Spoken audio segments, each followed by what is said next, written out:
आपको ये बात जानकर हैरानी होगी कि जितने भी हर्ब्स यानी जड़ी बूटियां होती है, उनका एक्शन आपकी बॉडी में कोई ना कोई स्पेसिफिक पार्ट पे होता है। जैसे कि रोजमेरी की अगर हम बात करें तो जो उसका मेन एक्शन है ना, वो आपके स्कैल्प पे होता है। आप इस रोजमेरी का बहुत तरीकों से इस्तेमाल कर सकते हैं। इस रोजमेरी का ऑयल बना सकते हैं, रोजमेरी का सिरम भी बना सकते हैं। लेकिन ऑयल आप डेली तो नहीं लगा सकते, लेकिन एक ऐसी चीज है रोजमेरी की जो कि आप चाहें तो डेली भी लगा सकते हैं, या चाहें तो उसको ऑल्टरनेट डेज यानी एक दिन छोड़कर एक दिन भी उसको अप्लाई कर सकते हैं। ये है रोजमेरी का वाटर यानी रोजमेरी का पानी या रोजमेरी का टोनर। इस रोजमेरी के वाटर को हमने आज तक बहुत तरीकों से बनाया है, लेकिन खास करके सर्दियों में किस तरीके से इसको बनाना है और किस तरीके से इसमें कौन से इंग्रेडिएंट डालने हैं जिससे उसके जो बेनिफिट्स है वो बहुत ज्यादा हो जाए। ये विंटर स्पेशल रोजमेरी वाटर होने वाला है।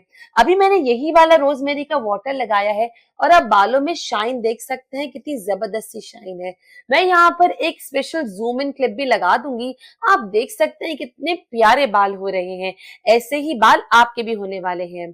एक स्पेशल बात यहाँ पे ये है कि जो रोजमेरी का वाटर हमने विंटर स्पेशल बनाया है ना, ये एक तरीके का पानी नहीं है। आज की इस वीडियो में मैं आपको डिटेल में दो तरीके बताऊंगी, दोनों तरीकों को आपको अप्लाई करना है। जो सबसे पहला तरीका है वो आपके स्कैल्प पे जाके काम करने वाला है, यानी ये वाला जो रोजमेरी वाटर होगा वो आप सिर्फ अपने स्कैल्प पे यानी कि अपने सर पे लगाएंगे, बालों की लेंथ पे नहीं लगाएंगे। और जो तरीका नंबर 2 होगा वो आप अपने बालों की लेंथ पे लगाएंगे। अब जिन लोगों को कंफ्यूजन होती है कि हमारे पास इतना टाइम नहीं है, तो फिकर नॉट, मैं इन दो रेमेडीज के बाद आपको एक शॉर्टकट भी बताने वाली हूँ जिससे आपका टाइम भी बचेगा। लेकिन ट्रस्ट मी, अगर आप अपना थोड़ा सा ज्यादा टाइम स्पेयर करके ये दोनों रेमेडीज बना लेते हैं ना, तो विंटर्स में आपके बालों की ना सिर्फ जबरदस्त सी ग्रोथ होने वाली है, हेयर लॉस कम होने वाला है, बल्कि साथ ही साथ आपके बाल इस तरीके से सॉफ्ट, शाइनी और सिल्की हो जाएंगे। जिन लोगों को कंप्लेन होती है कि उनके बाल बहुत ड्राई हो जाते हैं रोजमेरी लगाने से, अब विंटर्स में भी बहुत ड्राई हो जाएंगे। लेकिन जिस तरीके से मैं आपको बता रही हूँ उस तरीके से अगर आप बनाकर अप्लाई कर लेते हैं ना, तो आपको ये शिकायत विंटर्स में तो बिल्कुल भी नहीं होने वाली। किस तरीके से बनाना है स्कैल्प के लिए, उसके लिए आपको चाहिए होगा एक पैन यानी सॉस पैन, जिसको हम आमतौर पे पतीली कहते हैं। इसमें आप ले लेंगे सिर्फ 1 गिलास पानी। ये वाला जो बनेगा ना बहुत कंसंट्रेटेड बनने वाला है। इस 1 गिलास पानी में आप डालेंगे 2 चम्मच रोजमेरी ड्राइड लीव्स की। ये चम्मच अगर आप खाने की चम्मच के हिसाब से लेते हैं तो आपको इस तरीके से ले लेना है, आपको स्क्रीन पे दिख रहा होगा। लेकिन अगर आप मेरे जैसे हैं, आप मुट्ठी के अंदाजे से ले सकते तो मुट्ठी के अंदाजे से भी आप ले लीजिए। एक मुट्ठी भरकर इसमें आप ऐड कर देंगे। इस रोजमेरी के वाटर को अब आप चूल्हे पे रख देंगे और टोटल आपको उसको चूल्हे पे रखना है 20 मिनट तक। ये जो चूल्हे की आंच होगी ये मीडियम यानी कि बिल्कुल बीच वाली फ्लेम की होगी। बहुत ज्यादा हमें तेज भी नहीं चाहिए और बहुत ज्यादा हल्की या धीमी भी नहीं चाहिए। मीडियम फ्लेम पे आप इसको रखेंगे और जैसे ही आप इसको चूल्हे पे रख देंगे, इसमें ये जो गर्माश शुरू हो जाएगी यानी गर्म होना स्टार्ट हो जाएगा। अभी इसमें उबाल नहीं आया है, सिर्फ ये गर्म होना स्टार्ट हो गया है। जब ये स्टेट में आ जाएगा, इस कंडीशन में आ जाएगा, आप ऐड करना शुरू कर देंगे अपने अगले इंग्रेडिएंट। जो सबसे अगला इंग्रेडिएंट इसमें जाने वाला है वो होने वाला है दी मोस्ट फेवरेट, जो कि हम हमेशा रोजमेरी के साथ डालते हैं। वो है हमारा मेथी दाना, जिसे हम फेनुग्रीक सीड्स भी कहते हैं। ये मेथी दाना आपको बहुत आसानी से अवेलेबल हो जाएगा। मैंने यहाँ पे जो मेथी दाना था वो इसी तरीके से डाल दिया था, लेकिन आपको मैं एक और तरीका बताती हूँ। अगर आप सर्दियों में इसको इस्तेमाल कर रहे हैं ना, आपको क्या करना है, इस मेथी दाने को आप चाहे तो कुछ घंटे पहले पानी में भिगो कर रख लीजिए। अब जिस पानी में आप इसको भिगो के रखेंगे ना, कुछ घंटे में मेथी दाने फूल जाएंगे और जिस मेथी दाने का कलर है, जो गोल्डनिश कलर है प्यारा सा ना, वो उस पानी में आ जाएगा। इसका मतलब क्या है कि वो जो अपने सारे जो पोटेंसी वाले इंग्रेडिएंट है ना, वो उस पानी में रिलीज कर चुके हैं। तो आपको क्या करना होगा, अगर आप सर्दियों में स्पेशली इसको बना रही हैं, तो इस रोजमेरी के वाटर के साथ साथ ये जो मेथी दाना ले रहे हैं ना, वो जो भिगोया हुआ मेथी दाना था उसका पानी के साथ ही इसमें ऐड कर लेंगे। अब ये दो चीजें तो हो गई। अब इसमें डालेंगे तीसरा इंग्रेडिएंट। तो तीसरा इंग्रेडिएंट इसमें होने वाला है वो हमारा होने वाला है रतन जोत। कहाँ से मिलता है? आपको आसानी से या तो किसी पंसार की दुकान से मिल जाएगा या ऑनलाइन में मिल जाता है। मैंने ये ऑनलाइन मंगाया था। कितना रतनजोत डालना है? एक छोटी चाय की चम्मच के हिसाब से आपको इसमें रतनजोत ऐड कर देना है। रतनजोत आपके बालों की ग्रोथ को बढ़ाता है, साथ साथ आपके प्रीमेच्योर ग्रेइंग को भी रोकता है। जिन लोगों के बाल उम्र से पहले व्हाइट हो गए हैं ना, तो वो आगे आने वाले आपके सफेद बालों को भी रोकेगा थोड़ा सा, अगर आप इसी तरीके से नेचुरल रेमेडीज ट्राई करते रहेंगे तो। अब आपने इसमें रतनजोत डाल दिया। अब हम डालेंगे इसमें अपना नेक्स्ट इंग्रेडिएंट। ये जो नेक्स्ट इंग्रेडिएंट होने वाला है, ये बहुत इंपॉर्टेंट इंग्रेडिएंट है। ये हमारा होने वाला है लौंग यानी कि क्लोव्स। कितनी डालनी है? बहुत जरूरी है। अब क्योंकि ये वाला जो रोजमेरी का वाटर है, ये हम अपने स्कैल्प पे ज्यादा कंसंट्रेट करेंगे। स्कैल्प पे जो फॉलिकल्स होते हैं ना, उनको ओपन करने के लिए, उन पोर्स को ओपन करने के लिए आपको बहुत पोटेंट इंग्रेडिएंट चाहिए होते हैं। आपको क्या करना होगा? आपको 1 चम्मच भरकर, देन अगेन अगर आप मुट्ठी का हिसाब लगा रहे हैं तो तकरीबन 12 से 15 क्लोव्स आपने ले ली। ये लौंग आपको इस पानी में ऐड कर देनी है। ये सारी चीजें जब हो जाएंगी, तब आप देखेंगे कि उतनी देर तक पानी में उबाल आना स्टार्ट हो जाएगा। अभी ये रेमेडी पूरी नहीं हुई है, अभी हम इसमें कुछ और भी ऐड करने वाले हैं, लेकिन फिलहाल के लिए जब इसमें अच्छे से उबाल आ जाएगा, आपको उसको 20 मिनट तक चूल्हे पे रखना है। जब तक ये चूल्हे पे रहेगा, आपको वहीं रहना है। रीजन ये है कि आप देखेंगे कि ये पानी जो है ना, पॉट से बाहर ना आ जाए। अगर पानी पॉट से बाहर आ जाएगा तो एक तो पानी भी जाया होगा, साथ ही साथ जो रेशो हम बना रहे हैं ना, वो हमारा खराब हो जाएगा। इसलिए हमें पानी को वेस्ट नहीं करना। अब जब 20 मिनट हो जाएंगे तो आपको चूल्हे को बंद कर देना है। चूल्हे को बंद करने के बाद आप इसको ढक देंगे, लेकिन ढकने से पहले आप इसमें एक और इंग्रेडिएंट डालेंगे जो कि बहुत इंपॉर्टेंट होने वाला है। ये हमारे होने वाले हैं मस्टर्ड सीड्स यानी सरसों के जो बीज होते हैं वो। आसानी से ये भी आपको अवेलेबल हो जाते हैं। कितने डालने हैं? आपको डालनी है 1 चाय की छोटी चम्मच। ये आपने भरकर इसमें ऐड कर दिया और फिर आपने इसको ढक्कन लगा दिया। मस्टर्ड सीड को इस वाली रेमेडी में आपको उबालने की जरूरत नहीं है। जो उबला हुआ पानी है, अभी चूल्हे पे ही पॉट है, उसी में आपने डाला, चूल्हा बंद है, लेकिन सिर्फ जो पानी में जो खौल आया हुआ है ना, वो अभी भी अंदर से वो खौल रहा है, लेकिन सिर्फ चूल्हा हमने बंद कर दिया ताकि वो एक्टिव फ्लेम ना हो। अब आपने इसको डाला और इसको कवर करके रख दिया। कितनी देर तक रखना है? आपको इसको रखना है कम से कम यानी मिनिमम 1 घंटा, और ज्यादा से ज्यादा आप इसको ओवरनाइट भी ढक के रख सकते हैं। मैंने यहाँ पे रखा था कुछ ही घंटे के लिए, क्योंकि मुझे वीडियो बनानी थी, और फिर इसको आप खोल के देखेंगे तो इसका कलर कुछ इस तरीके से हो चुका था। यकीन कीजिए, मैं आपको वीडियो में नहीं बता सकती, आप जब खुद बनाएंगे ना, आपको एहसास होगा। इतनी प्यारी सी खुशबू पूरे घर में आ रही थी। जब ये आपके बालों में लगेगा, आपके स्कैल्प पे लगेगा, तो क्या खुशबू देने वाला है। अब ये वाला जो रोजमेरी का वाटर हमने बनाया है, ये सिर्फ स्कैल्प पे लगेगा।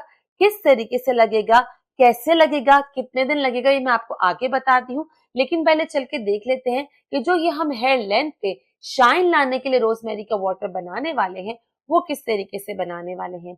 आपको क्या करना होगा? आपको एक पैन दोबारा से ले लेना है। साफ पैन हो तो ज्यादा अच्छा है।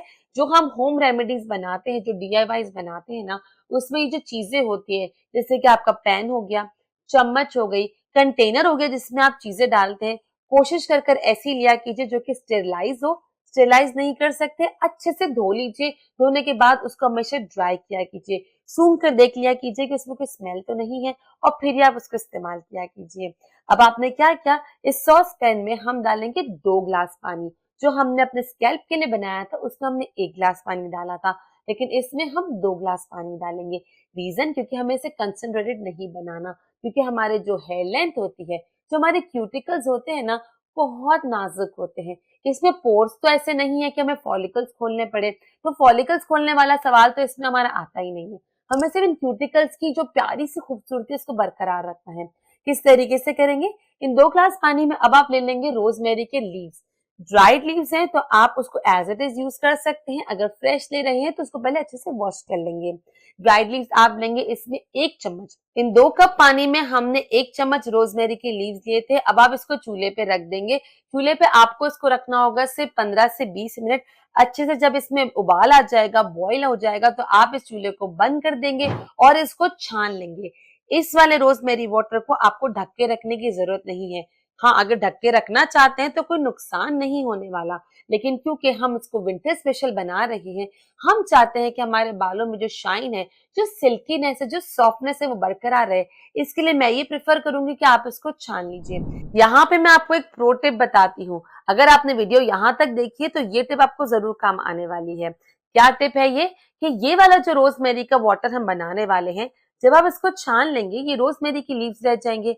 आप इसको अच्छे से या तो ड्राई कर लीजिए ताकि आप अपनी अगली रेमेडी में यूज कर सके, या मैं अगर आपकी जगह हूं तो मैं क्या करूंगी कि ये जो रोजमेरी के लीव्स बच गए ना, जो कि अभी गीले ही हैं, ड्राई करने की भी जरूरत नहीं है, यही रोजमेरी की लीव्स में अपनी जो रेमेडी नंबर 1 मैंने बनाई थी, जिसमें मैंने और भी इंग्रेडिएंट ऐड किए थे, जिसमें मेथी दाना था, क्लोव्स था, रतन जो था, उसी में मैं ऐड कर दूंगी। इससे होगा ये कि ना तो ये रोजमेरी की लीव्स जाया होंगे, और सच बताऊं तो 15 से 20 मिनट पकने के बाद भी इसकी जो पोटेंसी है ना वो खत्म नहीं होती। इसके लिए आप इसको फेंके नहीं तो ज्यादा बेहतर है। देन अगेन कुछ लोगों को डाउट होता है, तो आपका डाउट आंखों पे, आप चाहें तो उसको डिस्कार्ड कर दीजिएगा, लेकिन मैं होंगी तो मैं इसको बिल्कुल भी डिस्कार्ड नहीं करूंगी। या तो मैं इसे अपनी अगली रेमेडी में यूज कर लूंगी, या मैं इसे जो रेमेडी नंबर 1 बनाई थी वो मैं उसके बाद बनाऊंगी ताकि मैं रोजमेरी की लीव्स इसमें यूज कर सकूं। तो इस तरीके से आप इसको सेव कर सकते हैं। अब आपने क्या किया कि आज जब आपने इसको छान लिया, इस पानी को ठंडा होने का वेट करेंगे। जब ये अच्छे से ठंडा हो जाएगा फिर इसमें डालेंगे ग्लिसरीन। ग्लिसरीन डालना बहुत जरूरी है। अगर आप चाहते हैं कि आपके बालों में इस तरीके से शाइन आए, बाल बहुत सिल्की हो जाए, बाल बिल्कुल भी ड्राई ना हो, फ्रिजी ना हो, झाड़ू जैसे ना हो, या अगर ऑलरेडी आपके बाल थोड़े से ड्राई हैं, कुछ लोगों के बाल जेनेटिकली भी ड्राई होते हैं, अगर आपके बाल जेनेटिकली ड्राई हैं या मौसम की वजह से ड्राई हैं, आहिस्ता आहिस्ता कर कर ये रोजमेरी वाटर को लगाने से आपके बालों का टेक्सचर बहुत सॉफ्ट हो जाने वाला है। पहली दफा में असर नहीं दिखेगा, 2 दफा में नहीं दिखेगा, लेकिन ग्रेजुअली जरूर दिखने वाला है। इसमें आपने कितना ग्लिसरीन ऐड करना है, आपको करना है इसमें 1 से 1.5 चम्मच भरकर ग्लिसरीन ऐड, और इसको ग्लिसरीन को ऐड करने के बाद आप चाहें तो इसमें थोड़ा सा एलोवेरा जेल भी इस्तेमाल कर सकते हैं, या अगर नहीं है तो आप स्किप भी कर सकते हैं, कोई प्रॉब्लम नहीं है। अब आपने इसको अच्छे से मिक्स किया और फिर आप इसे किसी भी कंटेनर में स्टोर कर लेंगे। अगर कोई स्प्रे बॉटल होती है तो ज्यादा बेहतर हो जाएगा। अब क्या करना है आपको, जो रोजमेरी का वाटर हमने अपने स्कैल्प के लिए बनाया था, सर्दियों में आप इसको एक दिन छोड़कर एक दिन लगाएंगे। यानी मंडे लगाया, वेंसडे लगाया, फ्राइडे लगाया, फिर आपने संडे लगा लिया, फिर मंडे छोड़ के वापस से ट्यूसडे लगा लिया। ये आपके स्कैल्प पे जाकर हर एक दिन में जाकर उसके इफेक्ट देगा। ये वो लोग लगाएंगे जो कि हफ्ते में 3 दिन बाल धोते हैं। मैं यही प्रेफर करूंगी कि हफ्ते में कम से कम आप 3 दिन बाल जरूर धोइए, लेकिन काफी मेरे प्यारे मेंबर्स ऐसे हैं जो कि 3 दिन नहीं सिर्फ 2 दिन बाल धोते हैं। अगर आप ऐसे कोई इंसान है जो कि सिर्फ हफ्ते में 2 दिन बाल धोते हैं, तो आप क्या करेंगे, आप इसको एक दिन छोड़कर एक दिन नहीं लगाएंगे, आप इसको हफ्ते में सिर्फ 3 दिन लगाएंगे। इन शॉर्ट आपको इतना लगाना है कि बालों में जाकर, स्पेशली स्कैल्प पे जाकर, ये अपने फायदे वाले इफेक्ट तो दे, लेकिन बहुत ज्यादा बिल्डअप भी हमको नहीं करना। इसके लिए अगर आपका हफ्ते में 3 दिन हेयर वॉश है तो इससे आप 4 दिन लगाएंगे, और हफ्ते में अगर 2 दिन हेयर वॉश है तो आप इसे 3 दिन लगाएंगे। यही रेशियो आपको लगाते हुए आना है। अब आप जो हेयर लेंथ है वो वाला कब लगाएंगे, वो आप डेली भी लगा सकते हैं। अगर हेयर लेंथ वाले में आपने एलोवेरा जेल मार्केट वाला डाला है तो आप इसको डेली लगा सकते हैं, कोई प्रॉब्लम नहीं है। जो लोग डेली के लिए कंफर्टेबल नहीं है वो इसको ऑल्टरनेट डेज यानी एक दिन छोड़कर एक दिन लगाएंगे। लेकिन अगर आपने होममेड एलोवेरा जेल डाला है, जिसे हम प्लांट वाला कहते हैं, अक्सर घरों में पौधे होते हैं, वो लोग क्या करेंगे, वो लोग इसको एक दिन छोड़कर एक दिन ही लगाएंगे। प्लांट वाला एलोवेरा आपको डेली लगाने की जरूरत नहीं है, या आप जिस दिन आपका हेयर वॉश डे हो उससे एक रात पहले लगा लीजिए, और फिर आप उसके अगले दिन अपने बालों को अच्छे तरीके से वॉश कर सकते हैं। तो ये डिपेंड करता है कि कौन से इंग्रेडिएंट आपने डाले हैं। कुछ लोग होंगे जो सिर्फ इंग्रेडिएंट्स उनके चले जाएंगे, लगाने का तरीका इसका थोड़ा सा डिफरेंट है, इसलिए क्योंकि ये विंटर स्पेशल है। विंटर में आपके बालों को बहुत केयर की जरूरत होती है। विंटर में जो हेयर फॉल होता है ना, वो शायद और किसी सीजन में नहीं होता। इसके लिए विंटर हेयर केयर बहुत जरूरी है। विंटर हेयर केयर, ये आपने टोनर देख लिया, जेल देखना है तो ये वाली वीडियो आप देख सकते हैं, और मेंबरशिप ज्वाइन करके मुझसे पर्सनल बात करनी है, अपना स्कैल्प दिखाना है तो यहाँ पे क्लिक करके मेंबरशिप भी ज्वाइन कर सकते हैं। मैं आपसे मिलती हूँ इस वीडियो में। Till then bye bye.